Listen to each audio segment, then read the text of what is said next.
Hello everybody, this is Dedra with Paper Crafts and Planners, and I have a planner to show you today that I'm pretty excited about. It is the Full Focus Planner by the Michael Hyatt Company. I wanted to show you this gold box that it came in. It's like a plastic with a Velcro closure, and I think it was really nice packaging, and then it had some wrapping around it and then in an outer box. And the FedEx man chunked it at my front door. So fortunately, with all that packaging, the coil was just fine. I picked one of their newer, I think Bold line it's called, and they have some really pretty detailing inside and these coils. Now they also have the executive version that is book bound, so you can still get that. I like the coiling better, and I also like how pretty this one is. But you may not care about that, and you may want it more productivity over style, and that's good too. Let me show you how beautiful this is on the inside. And then on the back, same thing, and it has a gusseted pocket. Now, when I used this before, I had the bound version. There were no pretty details, no color really throughout, which this isn't really colorful, but it does have some color, you can see. And it also has lovely quotes throughout. It also didn't have a monthly view when I used it before. So that kind of didn't work for me after a while. I really needed that monthly view, and they have rectified that. They've put the monthly view in. So first of all, when you open it up, you put all your information and then the year and the quarter, because this is a quarterly planner. So you're going to want to mark which quarter you're in. And if you're like me, you save these things. I often do. And then it has standard setup. Get started this way. Also, when you go to the website, fullfocusplanner.com start, you can look at videos showing you what they think would be the best practice for you to be the most productive using this planner. You also can schedule a setup call. You can do all sorts of things. You can subscribe so that you automatically get one each quarter and don't have to worry about going back and ordering a new one. It has a nice table of contents. They say the first thing to do is to go to the daily pages and go ahead and set up your top 3 for the first day, any other tasks you want to get done, any appointments, and just get started using the planner. Then go to either your monthly view or any of these pages that you're starting off on and put in a time when you have a little more flex time, a little more free time to set this up properly. So let's go back to the front and I'll show you all the features it has to help you set this up. So first it has this annual goals page. Now if you're receiving this in the 3rd or 4th quarters when you decide to start using this, you might put your goals that you've already accomplished and check them off and when you did them. Or you might start with, what are my goals for the next year starting in this quarter? Either way. So they recommend 7 to 10 goals for each year, so 2 to 3 a quarter, but there are 12 spaces here if you wanted to do more. Then there's a spot to put which quarter it is. Check that you're done. Then there's a little hashtag or number sign, and I think that's for priorities, like which would I want to accomplish first. And then you write out a little statement about your goals. Your goals statement, according to them, should be smarter, they call it. So specific, measurable, actionable, so you're going to need a verb in there somewhere. Risky, it's kind of outside your comfort zone. Time keyed or time bound, so it has a deadline to it. Exciting, so you want something that kind of gets you excited, to get you up in the morning thinking about this goal. And relevant, so they explained it like if you just gave birth to a baby and you have 2 other kids at home and you have all of that going on, maybe now's not the time for your goal to be complete your college degree. Maybe that's a little farther down the line. So make sure your goals fit where you are in your life at the moment. Okay, so you have your goals there, and it's just your smarter statement about them. And then you go to your goal details. You're going to take each of those goals, write it in the smarter terms. Is this an achievement goal or is this a habit goal? So I think that's pretty self-explanatory what a habit goal would be. And then what domain of your life, and it has all these spiritual, parental, intellectual, social, emotional, vocational, so it has it all split up. And you kind of, and if you're a person that likes to have a personal goal, a work goal, maybe a relationship goal, whatever that is, this can split it up for you and help you see that you're getting a diverse list of goals going. And then your key motivations, why do you want to complete this goal? And then these next steps. So they say that the goal should be outside your comfort zone, but the first step should be inside your comfort zone. Steps that you're really comfortable taking to get this goal started. And I think that's a great idea. What will your reward be? Now, if this is a habit goal, they have month 1, 2, 3, and they have 31 days. So you can check off each day that you've completed that habit goal. So that's really nice. It's a tracker, a streak tracker, they call it. And it looks like he's copyrighted streak tracker. So that's kind of cool. And it has plenty of room for you to get all of your goals. Even if it's not one that you're completing this quarter, you can get them all written out. Then you have your first month. Down here also, this is some more tracking if you want to use it. Let's say maybe you want to start drinking water. It's not your major goal, but you definitely want to add water into your day. You could check off each time you had a glass of water, or whatever you want to track here. That's a great way to track it. Or did you do all of your rituals for the day? Track it there. There's also another place to track that. Here are your major projects for the month. And of course, you're going to fill in all these dates and everything. And there are really nice quotes throughout. I really like that. And this, though it does have some color, it's nice and neutral. And there are 3 months, and they are all together. And then you're going to get to the rolling quarters. So again, you could start with, so if you're starting with the 4th quarter, October, November, December, and then January, February, going on through the next year, or you could do the rolling quarters however you want, if you wanted to start it at the beginning of 2020. And this would be a place to put any major events. Maybe you want to mark the holidays down, just any major events that you have going on for that month. I like to write birthdays, holidays, and then I like to write appointments in here, though he doesn't recommend you do that. They recommend you do that in the monthly calendar, but I like to color code those different things so I can glance. And then of course you put the months up there and what quarter it is. So then of course you have 4 pages of that so you can get the whole year in.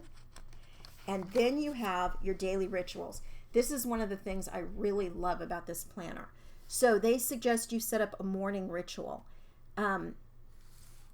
This is the number that it is in your ritual. Write down each item in your ritual and the allotted time that it takes. And so you know your morning ritual may only take 30 minutes, even though you think, oh, it's going to take me forever to do, a meditation, shower, make the bed, whatever you have going on in the morning. This is not how you start your workday. This is your morning before you ever start your workday or whatever tasks or major things you have going on that day. This is something you would do every day, whether it's weekend, workday. Then there is a workday startup ritual, which is really interesting, I think.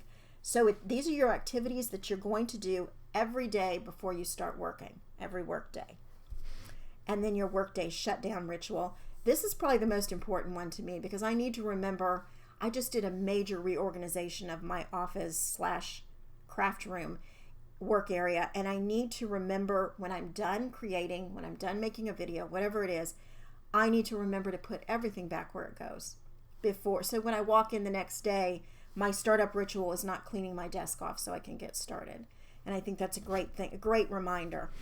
And then there's an evening ritual. How do you wind your day down and get to bed at a decent hour, hopefully? But I love that it's like, how much time do you think this will take and what is the total time? And for me, I'm going to write these in pencil to begin with so that I can see, does it really take that amount of time for me, and come back and make adjustments as I go.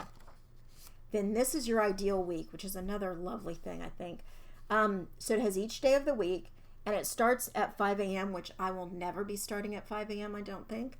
And it goes to 9 p.m., which is probably plenty of time for anybody. But if these times don't work for you, you could always change them.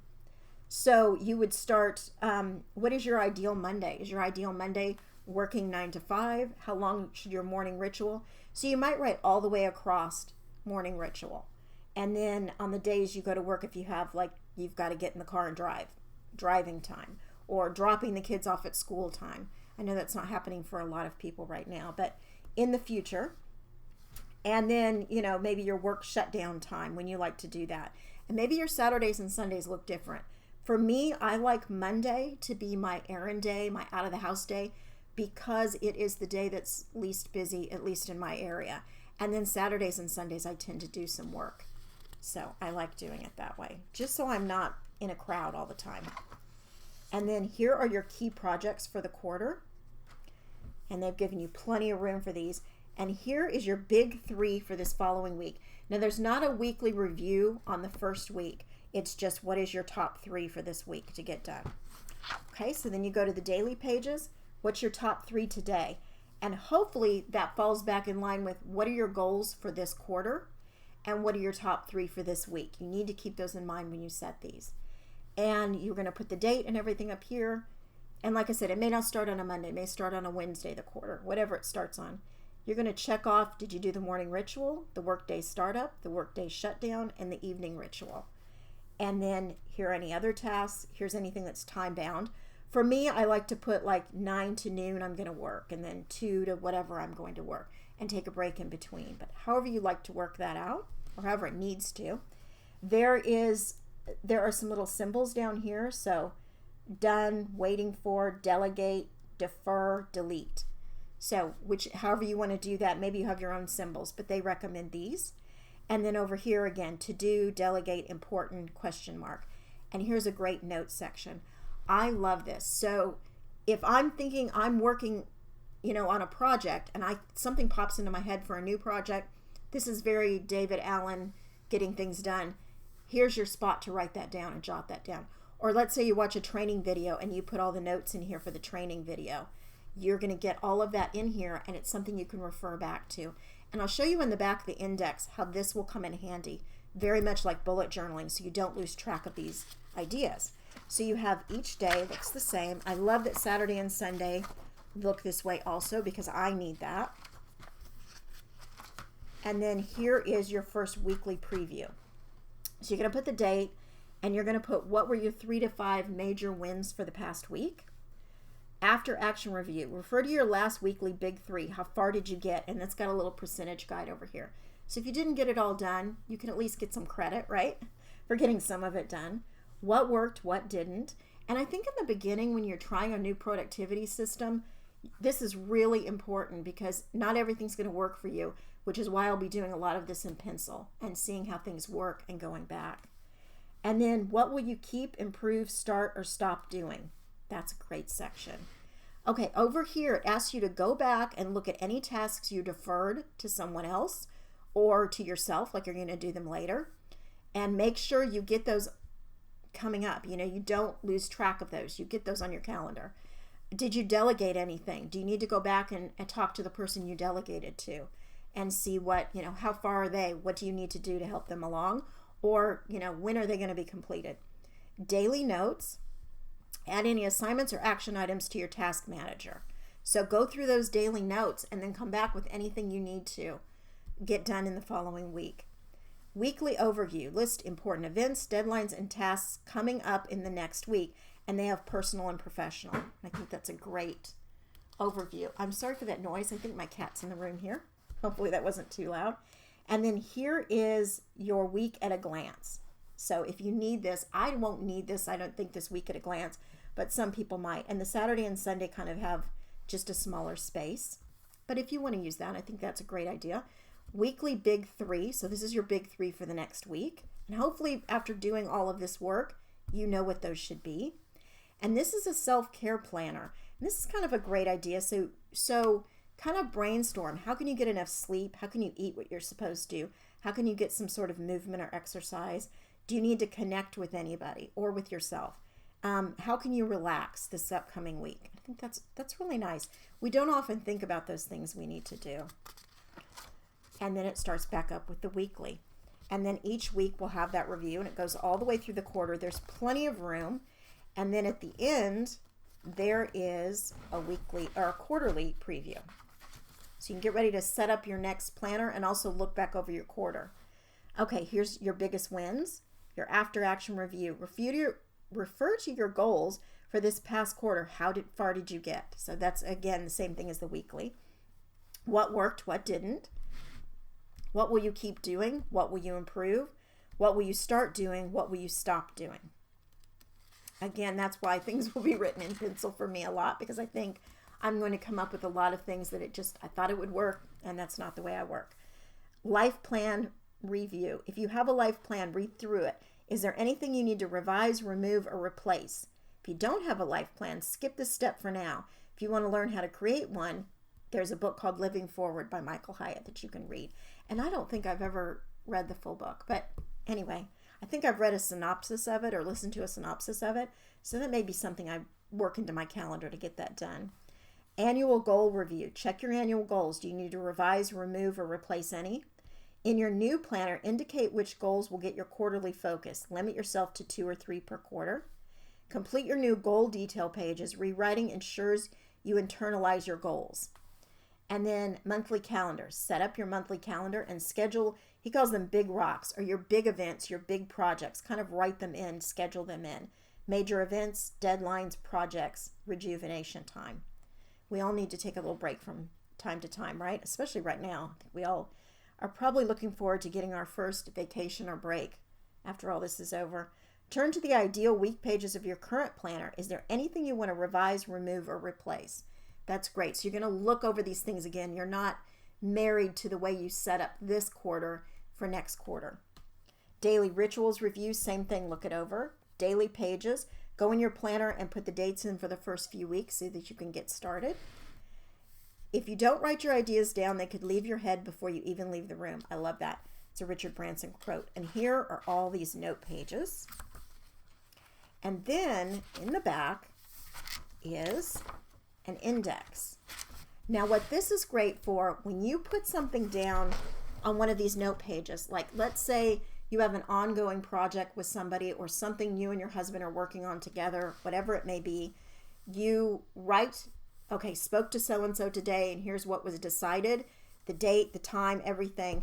Then you can come back here to your index and you can write conversations with so-and-so regarding XYZ and what pages these are on. So it's probably going to be numerous pages. So you keep writing the page numbers. So if you need to go back, if maybe later on there's the guy doing your roof says, no, I didn't tell you Tuesday, I told you Thursday. You can go back and look at your notes and know, okay, this is what you said, this is when you said it, that kind of thing. And for someone who loses little sticky notes and doesn't keep things in her head very well, I think this index is a really wonderful idea. It's similar to when I used to have a bullet journal, though I wasn't very good at keeping the index up. So let's hope that I do better this time. So I'm going to give this planner a really good try for the next quarter. And I'm going to start it October 1st. When I get it set up, I'll come back and show you how I've set it up. You can probably count on the fact that I'm going to use the coil to put some extra things in here so I can mark what pages I'm on. It can be moved from page to page, mark my monthly, and mark maybe my goals or something so I can go back and forth easily, flip back and forth on these things. These clips are nice to use, but they sink down and they're a little hard to see sometimes. So they're better on the edge of the page. So I probably will make something that will, plastic piece or something that will go in here to mark my pages. But I'm going to take my time setting this up, and so that I'm very thoughtful about it. But again, some things will stay in pencil because that's how I roll. I won't be sure until I actually start implementing. So I'm going to give this a try, and I'm really hoping that I can stick to this productivity plan and make some real progress on my goals for this last quarter of 2020, which has been such a difficult year for so many. This planner also, they recommend you carry it with you everywhere. And that, I think, I've been using a Big Happy Planner, which I don't dislike it at all, but it is a little hard to carry when you leave the house. You need something else to kind of carry with you with a little calendar when you use that. So I'm going to try to make this my all-in-one planner and see how that goes. I have links below. So I am affiliate for the Full Focus Planner people now. They've invited me to join their affiliate program. And so I have a link below. If you're thinking of this planner, I hope you'll consider clicking on my link. It doesn't cost you anything extra, and I get a little bit of credit for that, which is very helpful for me so I can continue to make these videos. Thank you so much, everybody, for watching. I hope you'll come back and see how I do using this planner. Happy planning, everybody.